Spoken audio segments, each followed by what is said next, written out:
मित्रों नमस्कार, divine soul के इस वीडियो में आपका हार्दिक स्वागत है। मित्रों, आज हम बात करेंगे एक ऐसे ऋषि के बारे में जिनके क्रोध और ज्ञान की महानता पूरी विश्व जानता है।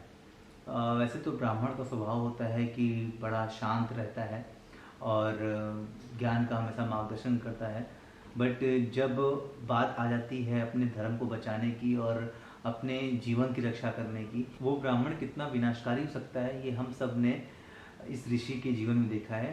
सही पहचाना आपने कि हम बात कर रहे हैं परशुराम जी की।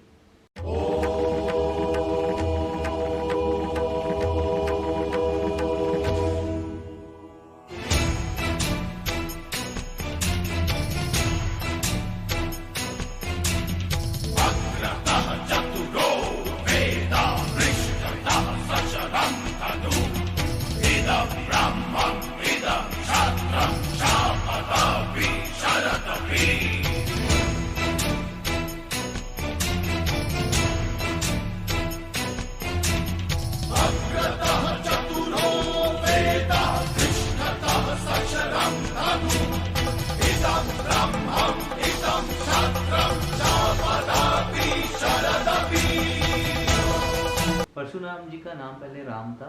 उन्होंने फिर शिव जी की तपस्या की, जिनके बाद उनकी तपस्या से प्रसन्न होकर शिव जी ने उनको फरसा दिया। इसके लिए उनका नाम परशुराम पड़ा। परशुराम जी को विष्णु का छठा अवतार भी माना जाता है और इनकी शक्ति की आपको मैं एक परिभाषा दे दूं कि महाभारत का युद्ध पौराणिक कथाओं में सबसे बड़ा युद्ध माना जाता है। उस युद्ध को संचालन करने वाले जो बड़े बड़े योद्धा थे वो इनके शिष्य थे, जिसमें पितामह, कर्ण, द्रोण, इन लोगों का नाम शामिल है, जिन्होंने पूरी महाभारत की लड़ाइयों में सबसे मुख्य भूमिका निभाई थी। वो इनके शिष्य रह चुके थे। तो उससे आप ये अंदाजा लगा सकते हैं कि इनके पास कितना प्रचंड शस्त्रों का ज्ञान था। और ये ब्राह्मणों में बहुत कम देखने को मिलता है कि जिन्हें शास्त्र और शस्त्र दोनों के बारे में बड़ा अच्छा तालमेल था, बड़ा अच्छा सम्मेलन था शास्त्र और शस्त्रों का। तो ये ब्राह्मण कुल में जन्मे ये एक ऐसे ब्राह्मण थे जिनमें ये चीज़ देखने को मिलता था। इतना ही नहीं, इनको इनके क्रोध के कारण भी जाना जाता है। एक बार की बात है जब परशुराम जी शिव जी से मिलने कैलाश जाते हैं और वहाँ पे गणेश जी इनको रोकते हैं और ये क्रोध में आके उसी फरसे से गणेश जी पे प्रहार कर देते हैं, जिसमें उनकी एक दांत टूट जाती है। तब से गणेश जी को हम एक दंत के नाम से भी जानते हैं।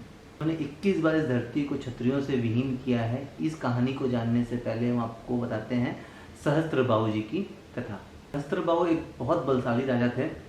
आपको जान के आश्चर्य होगा कि रावण, आपको इतना पता है कि रावण को सबसे पहले राम ने हराया था, लेकिन आप ये जान के और आश्चर्य हो जाएंगे कि राम से भी पहले रावण को सहस्त्रबाहु ने हराया था। सहस्त्रबाहु का नाम सहस्त्रबाहु इसलिए था क्योंकि उनके पास 100 हाथ थे। तो रावण जैसे पराक्रमी को भी सहस्त्रबाहु ने अपने बल से हरा दिया था। इतने बलशाली थे सहस्त्रबाहु। तो कहानी ऐसी है कि परशुराम जी के पिता का नाम था जगदम्ब ऋषि। वो इतने तपस्वी थे कि उनके आंगन में स्वयं कामधेनु गाय बंधी रहती थी। हुआ यूं कि एक बार सहस्त्रबाहु अपने पूरे सेना के साथ जंगलों में जा रहे थे। उन्होंने ऋषि की कुटिया देखी, जगदम्ब ऋषि की, और वो वहाँ चले गया।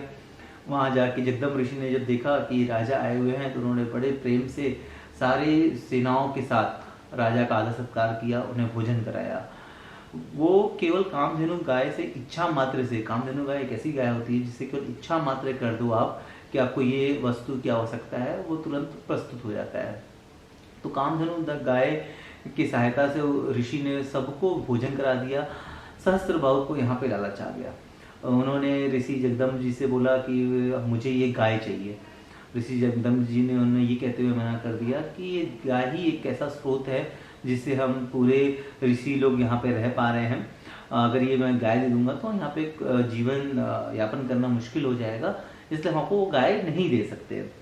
इस बात को लेके उनके सहस्त्रबाहु जी के पुत्रों में बहुत क्रोध हुआ और उन्होंने जाने अनजाने कैसे भी जगदम्ब ऋषि की हत्या कर डाली। जब ये बात परशुराम जी को पता चली तो वो क्रोध में आग बबूला हो गए।